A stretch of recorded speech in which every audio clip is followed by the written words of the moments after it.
Okay students, तो पिछले video में हम लोगों ने क्वेश्चंस को देखे थे 1 ऑन 2 पर बेस्ड। इस वीडियो में वीडियो नंबर फंक्शन के वीडियो नंबर 7 में हम लोग पढ़ेंगे invertible function and inverse of function. मतलब कोई भी फंक्शन इनवर्टेबल होता है कि नहीं और उसका इनवर्स कैसे फाइंड करेंगे, ये सारी बात देखेंगे। तो जैसा कि नाम से ही क्लियर है कि इनवर्स ऑफ फंक्शन का मतलब फंक्शन में आप जानते हैं कि डोमेन होता है, कोडोमेन होता है। अब अगर हम इनको इंटरचेंज कर दें का मतलब, जैसे मान लीजिए एक फंक्शन हमारे पास है F such that A to B. A आप जानते हैं सेट जो होता है वो डोमेन होता है, बी सेट जो होता है वो कोडोमेन कहलाता है। और अगर इसको हम रिवर्स कर दें का मतलब बी जो कोडोमेन है उसको डोमेन बना दें। यहां पर क्या कर दिया, बी को मैंने डोमेन बना दिया और ए जो था उसको कोडोमेन में कन्वर्ट कर दिया। और अब अगर ऐसा करने पर जिस रिलेशन से ये रिलेटेड थे वैसा भी मतलब जिससे जैसे रिलेटेड थे वैसे ही रिलेट इनको कर दिया, और तब अगर ये फंक्शन की प्रॉपर्टी को फॉलो करता है तो हम कहेंगे कि ये जो फंक्शन था वो इनवर्टेबल है और जो नया फंक्शन मिला वो एफ का इनवर्स मींस एफ इनवर्स कहलाएगा। क्लियर? तो मेन चीज होती है कि डोमेन को कोडोमेन में कन्वर्ट करने पर अगर उसमें फंक्शन की प्रॉपर्टी रह जाए या फंक्शन की प्रॉपर्टी अवेलेबल रहती हैं तो इनवर्टेबल कहलाता है। तो इस चीज को हम लोग डिस्कस करेंगे कुछ एक एग्जांपल से कि कौन से ऐसे फंक्शंस होते हैं जिनका इनवर्ट्स हम लोग फाइंड कर सकते हैं या वो इनवर्टेबल होते हैं। इसके लिए जैसे कि मैंने एक function F such that A to B ले लिया है। ए एक सेट है, A B C D, B दूसरा सेट है, पी क्यू आर एस, और ये एक रिलेशन से ये फंक्शन रिलेटेड है एक दूसरे में। जैसे ए और बी की इमेज आपके पास P है, C की Q है, D की R इमेज है, और एक एलिमेंट ऐसा S है जो B सेट का जो कि विदाउट इंगेज है, इसकी कोई प्री इमेज नहीं है। तो अब अगर इसको हम रिवर्स कर दें, मतलब ये जो कोडोमेन था उसको डोमेन बना देते हैं और डोमेन को कोडोमेन करते हैं, तो P आप देखेंगे अब रिलेट हो जाएगा A और B से। तो P को A और B से रिलेट कर दिया, Q रिलेट होगा C से, Q इज related to C and R is related to D।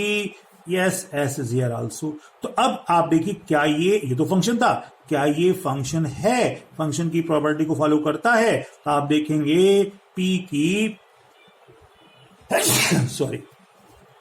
P की यहां पर दो इमेज हो गई, P की यूनिक इमेज नहीं रही, और साथ में एक एलिमेंट S है जिसकी कोई इमेज नहीं है। तो ये दो इवेंट ऐसे हो गए जो फंक्शन की प्रॉपर्टी को फॉलो नहीं करते। का मतलब इसको रिवर्स करने पर जो हमारे पास रिलेशन बना वो फंक्शन नहीं आया। का मतलब इस तरह का फंक्शन होता तो वो आपका इनवर्टेबल ना होता। क्लियर? तो इसी तरीके से अगर हम एक दूसरे क्वेश्चन को देखें, यहां पर क्वेश्चन क्या है का एग्जाम्पल के तौर पर, तो ये दूसरा जो एग्जाम्पल कह रहा है आपके सामने वो ये है कि यहां पर वही ए और बी, यहां पर A B C D, P Q R S और टी भी ले लिया गया है, और रिलेटेड कैसे हैं? ए का पी से है, बी का आर से है, सी का एस से है, डी का। यहां पर आप देखेंगे कि जैसे यहां पर दो का एक था, यहां पर सभी यूनिकली रिलेटेड हैं, ठीक है ना। तो यहां पर इस तरीके से कर दिया गया, तो ये भी एक ले लिया गया। अब अगर जैसे यहां पर ये फंक्शन था मैनी वन, दो का एक इमेज थी तो मैनी वन है, यहां पर सभी 1 1 आ गए। ठीक है, मैनी वन हो गया तो मैनी वन तो आपका इनवर्टेबल हुआ नहीं, तो ये 1 1 लिया गया है। अब देखिए 1 1 में क्या हुआ, फिर हमने वही किया कि कोडोमेन को डोमेन बना दिया और डोमेन को कोडोमेन बना दिया। अब P रेड हो जाएगा A से, P का A से हो गया, Q बेचारा था ही नहीं तो बच गया यहाँ पर, R B से था, R का B से हो गया, S related with C, S related to C and T here related to D, same thing is here। तो अब जब मैंने ऐसा कर दिया तो आप देखेंगे क्या ये फंक्शन की प्रॉपर्टी को फॉलो कर रहा है, तो आप कहेंगे फिर नहीं कर रहा है, क्यों नहीं कर रहा है? ये बेचारा डी जो है इसकी कोई इमेज ही नहीं आई, तो ये फंक्शन ही नहीं रहा। क्लियर? तो कहने का मतलब इसको भी रिवर्स किया तो फंक्शन नहीं बना। तो वन वन फंक्शन भी जो होता है वो इन्वर्टेबल नहीं होता है। ये मैनी वन था, वो भी इन्वर्टेबल नहीं था, और यहां ये इंटो था, एक रह गया था, तो उल्टा यहां रह जाता है। तो कुल मिलाकर वन वन हो गया, चाहे मैनी वन हो गया, चाहे इंटो हो गया, ये सब जो हैं अकेले अकेले जो थे वो इन्वर्टेबल नहीं होते थे। तो अब हम एक क्वेश्चन को और लेते हैं आपके सामने एग्जाम्पल को। ए टू बी एक का आपको दिया गया है फंक्शन है यहाँ पर, ये आप देखें ए पी से इस तरह से एक दूसरे से कनेक्ट है। अगर आप गौर से देखेंगे ये फंक्शन क्या वन का वन के साथ है, तो ये वन वन फंक्शन है। और अगर आप देखें यहां पर सेट बी में कोई भी एलिमेंट जो है वो क्या है, वो आपके ऐसे नहीं है कि जिनकी कोई प्री इमेज ना हो। Meaning all the element of set B is engage का मतलब यहां पर ये आंटो भी है। तो अब ये वन वन भी है, आंटो भी है। और अब अगर हम इसका रिवर्स करते हैं, बी को डोमेन और ए को कोडोमेन बना दें, तो आप देखें पी इज रिलेटेड टू ए, और इस तरीके से जब रिलेट किया है तो आप देखिए अब यहां पर ये जो है ये फंक्शन है। फंक्शन है का मतलब कौन सा ऐसा फंक्शन था जिसको रिवर्स करने पर वो फंक्शन बना रहा, वो था वन वन और आंटो। तो कहने का मतलब ये बात यहां क्लियर हो गई कि if any function is one one onto both, या we can say that if any function is bijective function then it is invertible, और इन्वर्टेबल होने पर हम उसका इन्वर्स फाइंड कर सकते हैं। तो कंडीशन आ गई कि फंक्शन इन्वर्टेबल कब होता है, जब क्या होता है वो वन वन और आंटो होता है। तो वही चीज हम यहां पर आपको डेफिनेशन में आपको दिखा रहे हैं और एक क्वेश्चन भी करके दिखाएंगे। जिसके लिए आप देखिए इनवर्स ऑफ फंक्शन की डेफिनेशन क्या कहती है। कह रहा है कि F such that A to B is a function, F is invertible if it is bijective या वन वन आंटो फंक्शन। तो एफ इनवर्टेबल तब होगा जब वन वन आंटो होगा, हम लोगों ने इसको देखा है। और आगे and inverse of F such that A to B represented by, इसका जो इनवर्स होगा रिप्रेजेंट करते हैं एफ का हो जाएगा एफ इनवर्स। और आपको बताया कोडोमेन डोमेन में, डोमेन कोडोमेन में मींस ए टू बी था, तो यहां पर बी टू ए ऐसा हो जाएगा। तो ये रिप्रेजेंटेशन था F such that A to B का inverse F inverse such that B to A हो जाएगा। क्लियर? तो अब यहां पर एक एग्जांपल जो जनरली आ जाते हैं एग्जाम में वो हम लोग देखते हैं। एग्जाम्पल कह रहा है कि F such that A to A, यहां पर डोमेन भी सेट ए है, कोडोमेन भी set A, defined by F is equals to 1 2 2 1 और 3 3। ये आपका ऑर्डर्ड पेयर में एक फंक्शन दे दिया गया है। ए क्या है? ए एक सेट है जिसमें 1 2 3 तीन ही एलिमेंट है 1 2 3। अब आगे क्या कहता है? Find F inverse if it exist.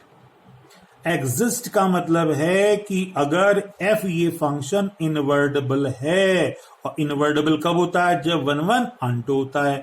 तो अब अगर ये इनवर्टेबल है तो इनवर्स फाइंड करो। एग्जिस्टेंस का मतलब इनवर्टेबल प्रूफ करना है। तो भाई इनवर्टेबल प्रूफ करने के लिए इस फंक्शन को हम लोग जो यहां पर था उसको लिख लेते हैं। F is equals to 1 2 2 1 and 3 3 था। अब यहां पर हम इसको क्या करते हैं? रे डायग्राम से शो करते हैं। आपके पास ए सेट था कि एलिमेंट 1 2 3, दूसरा सेट बी ए है 1 2 3, और ये जो रिलेशन दिया गया है इनके बीच, उस रिलेशन से इनको रिलेट कर देते हैं। 1 इज रिलेटेड टू 2, भाई आ जाओ आप, 2 by 1 2 by 1 3 by 3 3 by 3 आ गया। अब अगर देखो क्या ये 1 1 आंटो है? अरे भाई 1 का तो 1 ही से है, आंटो का मतलब कोडोमेन में कोई जो है वो विदाउट इंगेज नहीं रह गया, सभी की प्री इमेज है। तो भाई ये 1 1 भी है, आंटो भी है, का मतलब इनवर्टेबल है, मतलब एफ इनवर्स एग्जिस्ट है। क्लियर? यहां पर ये चीज हुई। अब सवाल उठता है कि एफ इनवर्स फाइंड कैसे करेंगे? तो इसका वर्किंग रूल देख लीजिए आप लोग, क्वेश्चन में करने में काम आएगा। तो यहां पर जितना हम बताना चाहते हैं वो देखिए आप। तो यहां पर फंक्शन जो दिया गया है आपके सामने जैसा कि था, एफ इज इक्वल्स टू 1,2, 2,1, 3,3। आप सभी लोग जानते हैं कि जब ऑर्डर्ड पेयर के फॉर्म में इस तरह फंक्शन दिए रहते हैं तो ये जो जैसे 1 ये x का कोऑर्डिनेट, y तो ये x का कोऑर्डिनेट होता है ये पहला वाला, और दूसरा क्या होता है, ये y का कोऑर्डिनेट होता है। क्लियर? तो अब इस फंक्शन को हम लोग ऐसे लिखते थे, F X is equals to Y लिखते थे, याद आया? ऐसे करते थे। तो यहां पर क्या होता है, x की वैल्यू अगर हम यहां पर 1 रखें तो y क्या यहां पर 2, तो ये वैल्यू कितनी आएगी, 2 आएगी। तो अब हम लोग इस फंक्शन को ऐसे लिखेंगे, ध्यान दीजिए। तो यहां पर हमने इन फंक्शन को इस फॉर्म में लिख दिया है। क्या? जैसे ये था, यहां पर लिखा F X is equal to Y, बहुत छोटा छोटा लिखा है, थोड़ा सा ध्यान से समझेंगे आप इसको। तो जैसे यहां पर F X is equals to Y, मैंने x को क्या लिया, 1 लिया, तो f1 रखा, तो f1 की वैल्यू y क्या था, 2, तो ये 2 आ गया। ऐसे ही दूसरे में देखेंगे, x2 रखेंगे तो y1 आएगा, तो x2 रखा, f of 2 is equals to 1 आ गया। थर्ड में 3 3 है तो f of 3 is equals to 3 आ जाएगा। ये तो फंक्शन हो गया भाई जो कि हमको दिया था, हमने एज इट इज लिख दिया। अब इनवर्स के लिए क्या करना पड़ता है, इनवर्स के लिए जैसे f of 1 is equals to 2, तो 1 इज इक्वल्स टू क्या होगा, f को अगर इधर ट्रांसफर करोगे तो आप पढ़ेंगे f इनवर्स 2, तो f inverse 2 is equals to क्या बचा, 1। ये इनवर्स हो गया इसका, ठीक। f2 इज इक्वल टू 1, तो 2 को क्या पढ़ेंगे, f इनवर्स ऑफ 1, तो f inverse of 1 is equals to 2। f of 3 is equal to 3, तो f इनवर्स 3 इस साइड का इज इक्वल टू 3, तो ये आ गया। तो ये आपने देखा जाए इनवर्स फाइंड कर लिया। और आपको पता है फंक्शन के साथ जो होता है वो x कोऑर्डिनेट और जो बाहर रहता है y कोऑर्डिनेट। तो यहां पर x कितना हो गया, 2 और y 1, 1 2 3 3। तो f इनवर्स जो फंक्शन बना f का इनवर्स, उसको अगर ऑर्डर्ड पेयर में लिखते हैं तो 2, 1 2, 1 1, 2 1, 2 3, 3 3, 3। तो ये हमने f इनवर्स यहां पर फाइंड कर लिया। क्लियर? तो ये था आपका एक छोटा सा क्वेश्चन। चूंकि वीडियो लंबा होने पर डाउनलोड में आपको दिक्कत होती है, तो हम लोग नेक्स्ट वीडियो में और क्वेश्चंस को देखेंगे, अच्छे अच्छे क्वेश्चंस को किस पर, इनवर्स पर बेस्ड। ओके, तो वेट फॉर फ्यू मिनट।